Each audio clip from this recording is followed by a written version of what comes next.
Hi, my name's Phil. I like talking about politics. And, well, after almost discharging his duties as the EU's chief Brexit negotiator, Michel Barnier, who's not quite done yet, he's pretty much done, has been talking a little bit more candidly about what Brexit actually is and what it will become.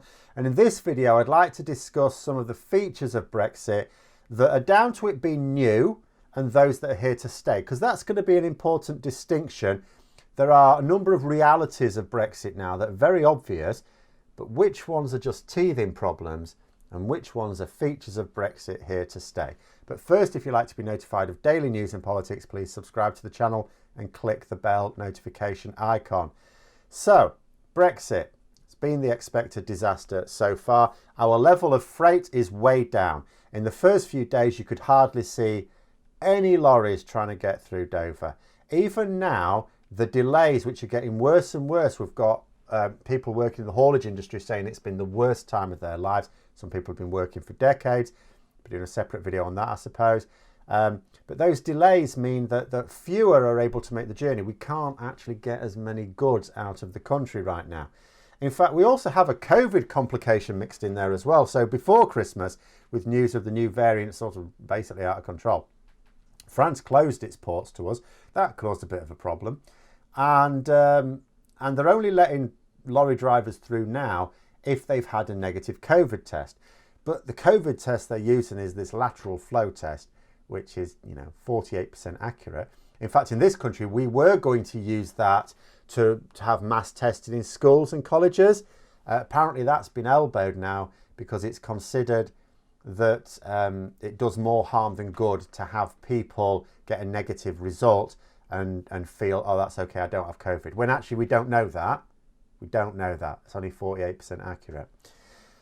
So it seems, I'm told anyway, that France are also not impressed with this test, and they are very soon going to be requiring a more accurate negative result for lorry drivers passing in. That's going to complicate things. And in theory, this could be manageable. I mean, it's just, prioritise lorry drivers, have testing centres set up for lorry drivers to be able to have these tests. It takes longer to get the results back, but if you do it in advance, don't wait until they've got to the bloody border. Do it in advance. Just, give lorry drivers this regular testing so they can have these negative tests and it should be fine.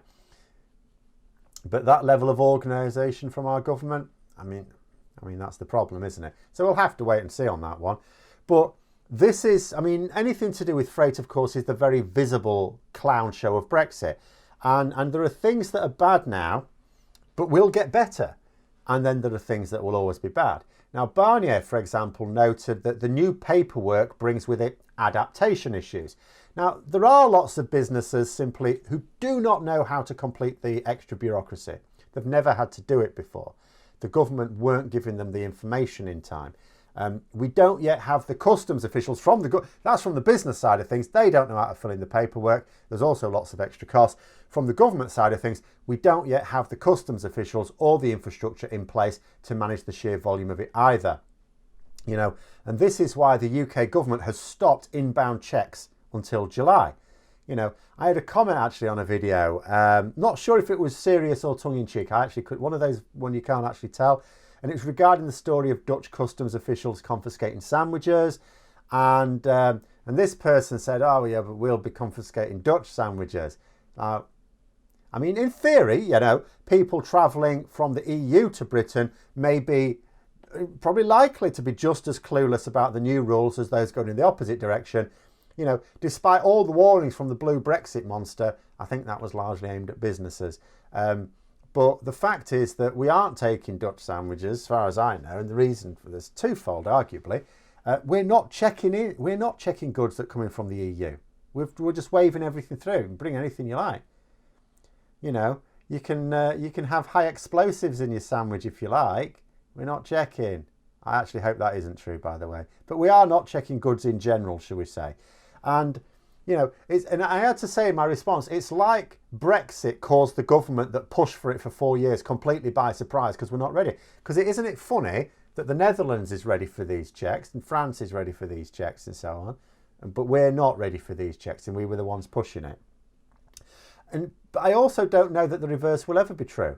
You know, the EU don't allow certain food products across their borders, like meat, from third countries. There is no suggestion that the UK government will adopt the same rules. They don't have to. We don't have to. We can do if we want. You know, but given the clear intention from the government to specifically allow lower quality food from other countries to come in as soon as possible, I don't think they're actually going to ban Dutch sandwiches, if I'm honest. But there will presumably come a point where we do have the customs infrastructure in place and we will have the army of bureaucrats to run it all. You know, the businesses that can survive will adapt, though part of that adaptation is going to inevitably mean not trading across the border. Some businesses have already said, well, the way we're adapting is by not selling across that border on both sides. You know, for example, I've had two items that were on order from the EU cancelled. You know, in one case, they'd stopped supplying Britain altogether. In the other, they haven't, but it has to now be above a certain value. The order has to be a certain amount for it to be worthwhile for them. But whatever the adaptation is, businesses will make it, or they won't and they'll go under. And it may take years. It may take a more competent government to actually carry it out, but eventually it will be done.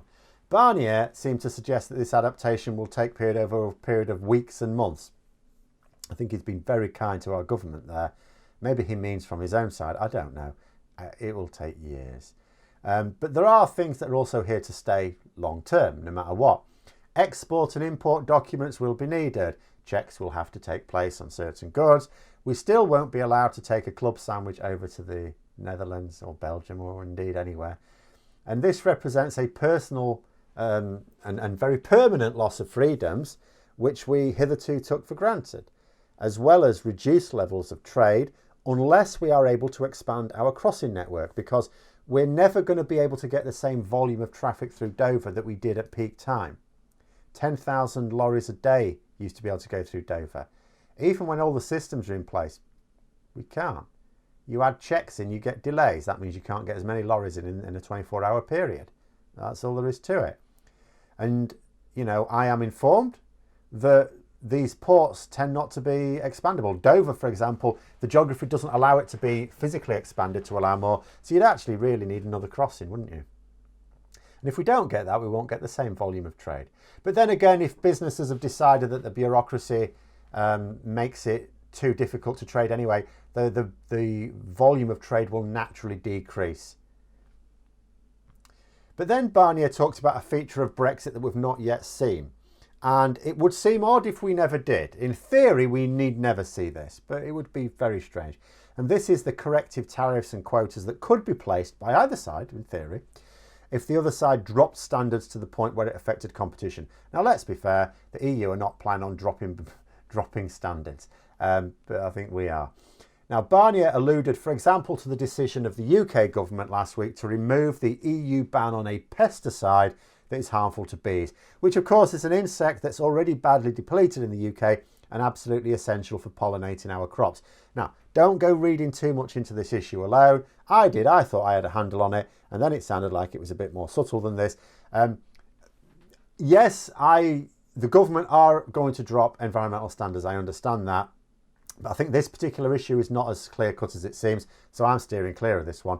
But the point that was being made by Barnier is lowering certain environmental standards could affect competition.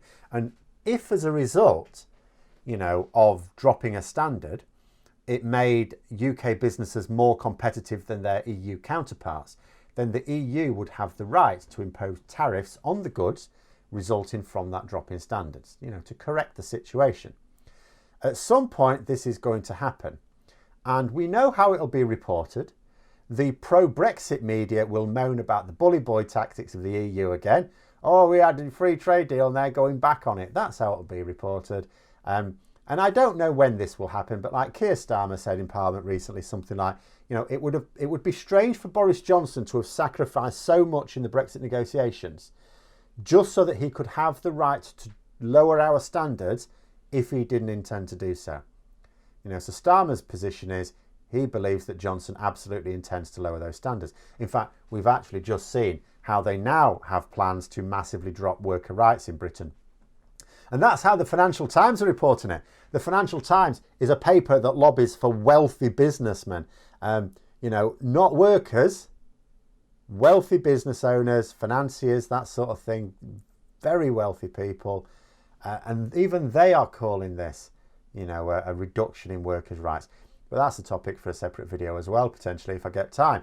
But it is clear that although lowering standards is not an explicit consequence of Brexit, it's not inevitable, it is going to be, in actual fact, a consequence. It is going to happen because it's why the Tory Brexiteers wanted it in the first place.